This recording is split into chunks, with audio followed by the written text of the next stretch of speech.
Shruti, is my screen visible? Not yet, ma'am. Ah, yes. Okay. Thank you. All right. So students, today, because we had a quiz, I've not kept a big assignment, something which is a small extension of our previous lab's work. Okay. So you have to reuse as much code as possible and finish the work today. Okay, so I'll give you a big picture of what we are going to do, and then I'll go describe the details.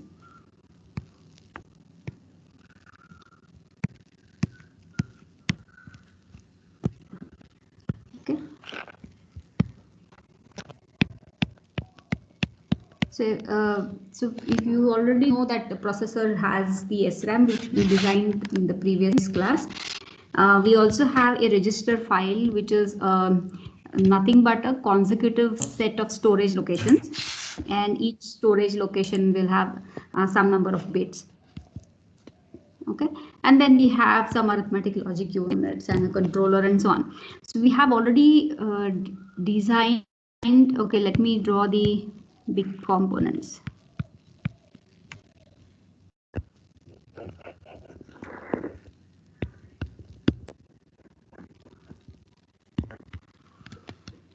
Okay, so SRAM, a register file, and ALU. I've taken these three as modules. You already have designed the ALU module, which has inputs. One is there are the two operands, and then the function which you wanted to do, and then the output. So the ALU out. Okay, I'm just writing the things here.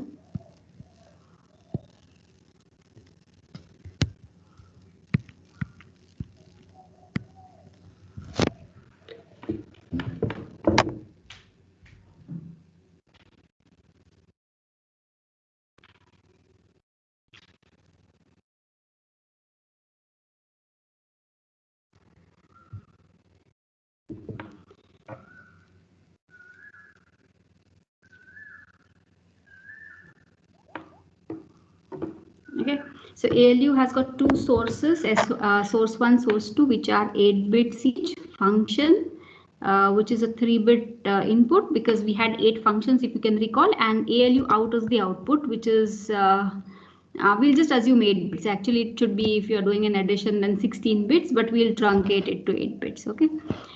So it's up to you what design decision you want to take. So you can have this ALU out as 8 bits, 9 bits, or 16 bits. Okay.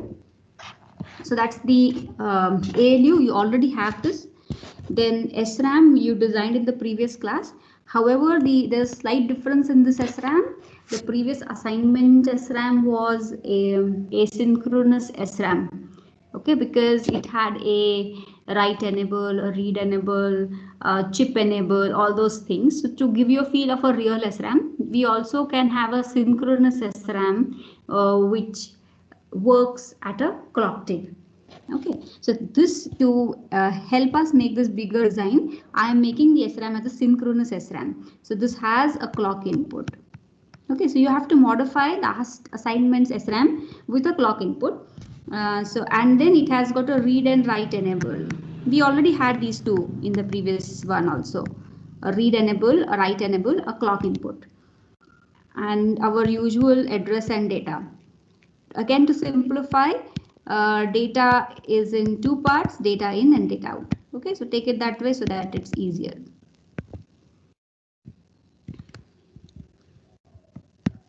So I'm using 8 bits and 32 locations.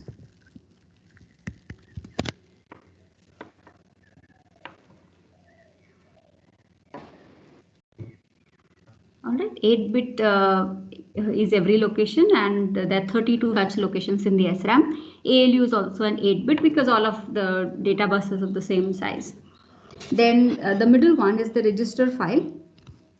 This register file, again, because it is a synchronous design, we have a clock. Then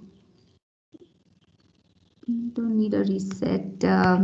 Yeah, you need a write enable when you want to write into the register, whereas reading, in SRAM also, if you remember, whenever the output enable was there,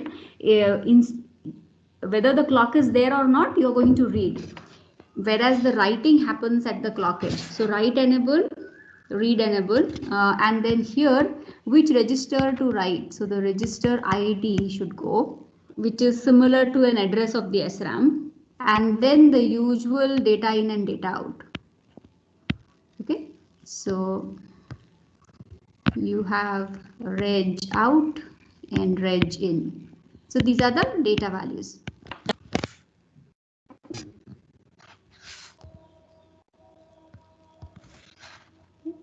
So read of SRAM and reading of register is happening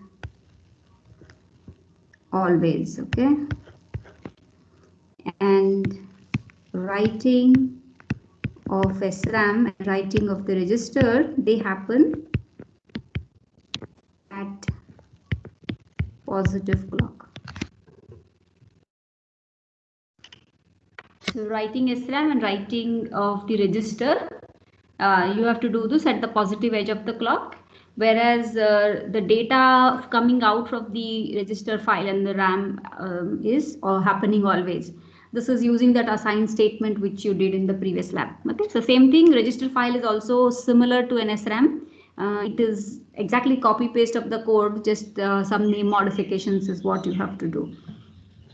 Clear? So these are the three modules. You have to create them.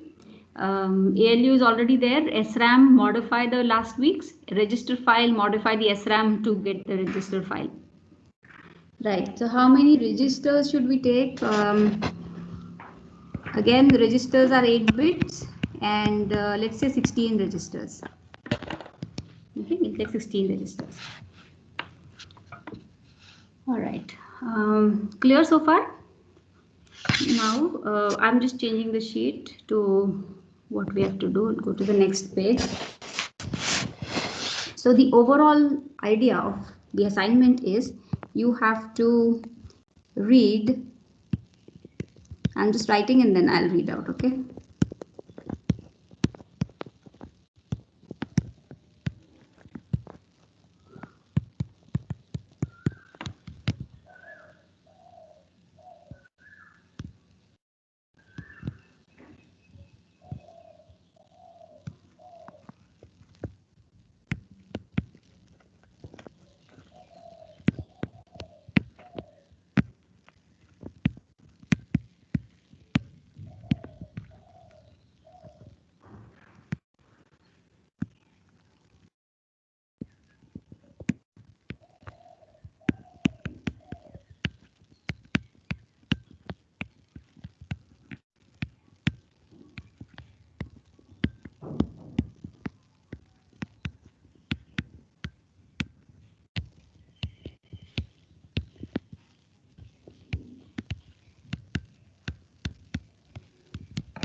Okay, so first task is to read 6 locations of the RAM and load them into the register file.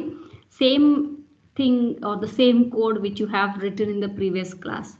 You have an iteration, a loop you had, you were reading consecutive locations of the RAM into a register. Then you were incrementing the register, writing it back to the register file. Today you don't have to do the reverse path. You read out from the RAM into a register, and that register need not be the MBR. Last time you were reading in MBR. Today you read directly from the RAM and write it into a reg file. Okay, so the reg file's ID you keep on updating. So reg of 0, reg of file of 1, reg file of 2, and so on. So the RAM 0 will go to reg 0, RAM 1 will go to reg 1. Okay. So corresponding entries. You have the same loop. You have to run the loop 6 times. Last time we ran it for total number of locations. Today only 6 iterations. So this way your register file will get loaded. And then once you've done these 6 jobs, then your ALU comes into picture. your ALU is a module. So this whole exercise is for you to give a feel how to use the modules. The module instantiations happen outside the always block. They are all outside the code, and the parameters in the module instantiations are the ones which will invoke the modules. So in your ASM chart, which or rather the controller state diagram, whenever you want the ALU to function, suppose ALU has got two inputs, SRC1 and SRC2, whenever you will assign some values to SRC1 and SRC2, ALU will start doing the computation, and after some time the ALU out will be ready. So as part of your controller, you have to know when the ALU out is ready and copy it back into your internal variables. Okay, so how do we know this has happened? So in the part 2, we are going to read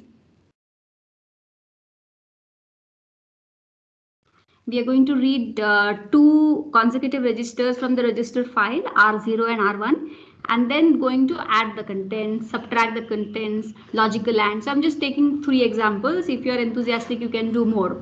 Okay, right now these are hard coded, so you have to do it this way, and the answer goes in 3 variables: out1, out2, and out3.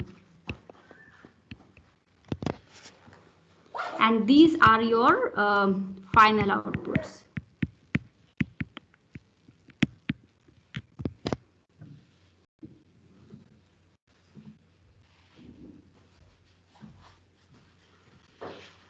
Okay. I hope that's clear to everybody, because we already, let me go back to my previous lab.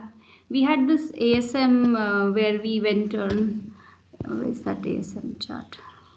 Okay.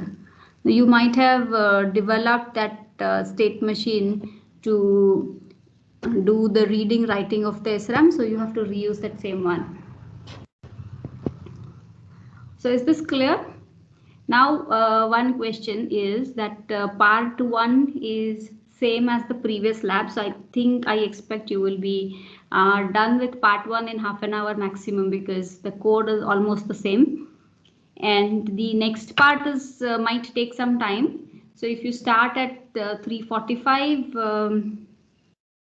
3:45 is almost 4. So by 5:15 you should be done. So that's my estimate, that you should be done by 5:15. So those who can show it today before 6, if you cannot, then you tell to your TA that you are unable to finish. If you can at least show part 1, that is fine. And then the marks will be, of course, given accordingly, because those who finish 1 and 2, I have to give them some extra credit. Okay, so the estimate is you can show one by one also if you finish the loading of the register file earlier. But how will you demonstrate that this is working? If you finish only part 1 and you don't do part 2, then it is difficult to show on the waveform that your register is loaded. So for that, you can generate the register file outputs. So read from the RAM, load into the register, and the first few registers you can send as your final output of the controller, so that they will appear in the test bench. Okay, this is how we can do the testing of part 1. And for part 2, there is no issue, because after the RAM and the register talk with each other, we are doing the ALU computations, and the out 1 and 2 and 3 are going as the final output. So they would anyway appear in the test bench. Okay, so estimate is that you can finish part 1 say by 4:15, and then those who think that they want to show this and they are not confident that they will finish part 2 also, they can start showing this. You put the message to the TA that you are ready with part 1. You can also opt for doing 1 and 2 together and then show directly both together to the TA. Okay, and if you can show part 2 5:30 to 6, okay, between this, beyond 6 you cannot show. So you will have another 1 hour beyond part 1 to do the part 2. Again, 1 hour is more than sufficient. It is 20-30 minutes job. So 5:30 to 6 p.m. you have to show. Beyond 6 the TAs will not check, so you can always show part 1, and then they will we'll reschedule it for tomorrow's submission 3 to 4. but then I have to give extra credit to the people who show it today. Okay, so that's it. And if you have any questions, you can ask. If you have any doubts, any clarifications required. Ma'am, in part 2, can you explain how we are supposed to extend part 1, like the ALU? ALU has to be added as a module in your program. So you have your top module will be your controller, say my controller, and my controller has got 3 instantiations. One is of the SRAM, but you have to change the SRAM to a synchronous SRAM today. One is register file and one is the ALU. ALU module, you already have the ALU.v from your previous assignments. Just copy that or import that into this project. And once you instantiate it in this, it will already link it. Okay, so you do my controller, just do 2 things, SRAM and register file. Do the part 1. Once that is working, then you include the ALU as an instance and then do that connection. Maybe I can elaborate a little for those who are still confused. Okay, ma'am. Thank you. Yeah, let me. Ashwati, screen is visible? Yes, ma'am. Yes. I had stopped the sharing. So, okay. So for part 1, you have an ASM which iteratively reads the RAM. Okay. So read. I'm just read RAM 0. So for doing this reading of RAM 0, you have to send the address. So the address of RAM, so RAM address. So give variable names very legitimate, because you will get confused when you add more modules. So RAM address is RAM address, register address is register ID, RAM read, RAM out, RAM data in, reg data in, reg data out. So use such type of variables. So this will be 0 to begin with. Then you would also need to enable the read. So you have a read RAM signal which is made 1, and make sure that the complement signal is turned off. So when you say read RAM equal to 1, make sure that the write RAM is equal to 0. Okay, so let them go as a pair where exactly one of them is equal to 1. So that's one state. Then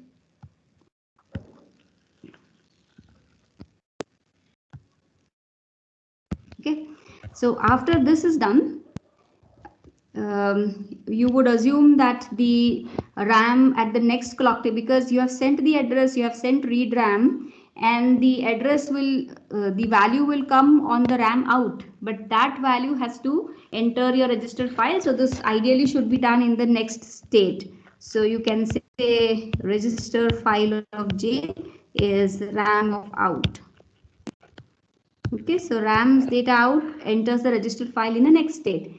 Then I will just replace the zeros with an I. So this is address of RAM is denoted by IJ and register by this. And in the subsequent state, you can do I++ and J++ and repeat this 6 times.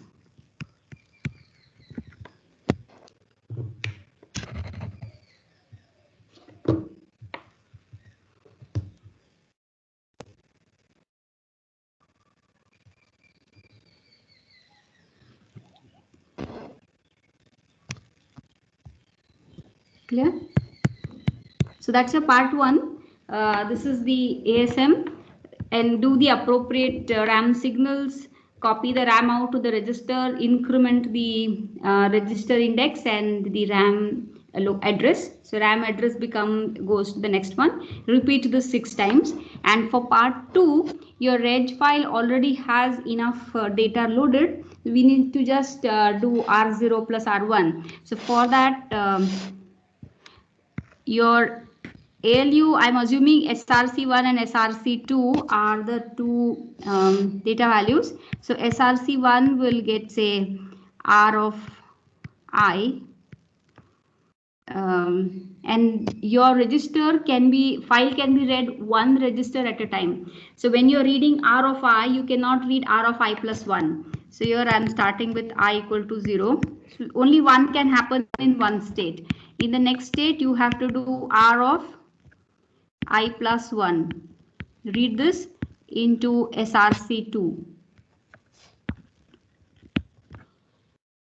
So your source 2 will get R of I plus 1. Once you have done both of these, remember that SRC1 and SRC2 are going as input parameters to your ALU module. So as soon as SRC1 and 2 are given, ALU will start functioning, but it has to also be given a function. So the ALU function can be, I don't know how you want to do the coding. I'm just writing here add, but it depends on the value of I. So you can be slightly innovative here, how to keep on changing, but you can just try it out. So the function I also am associating in this state, you can also associate it in the next state. So it doesn't matter. But only care is once you have given all these three, you have to wait 1 clock cycle before the answer is ready. Okay. So the answer will come in this state. So your ALU out, which comes, has to be assigned to out 1 or out I, you can say. And okay, let me call it out I or whatever. So you rename it appropriately, and then this you have to repeat 3 times. Clear? So this is a connected ASM, the blue and the green. But first you finish the blue, do the testing. So how do you test for blue ASM? Make the register files outputs go to the controller output. Once that is tested, you can undo that because you don't want so many outputs to come from your controller. For testing purposes, you just make the reg file outputs go outside. Then you can disable that feature and then connect the green part to this. Okay, blue is almost ready with you. So you can start the work and we are there. If you have any doubts, you can post in the channel. Okay. So by 4:15 you can start showing, and by 6 everything should be done, whoever wants to show today.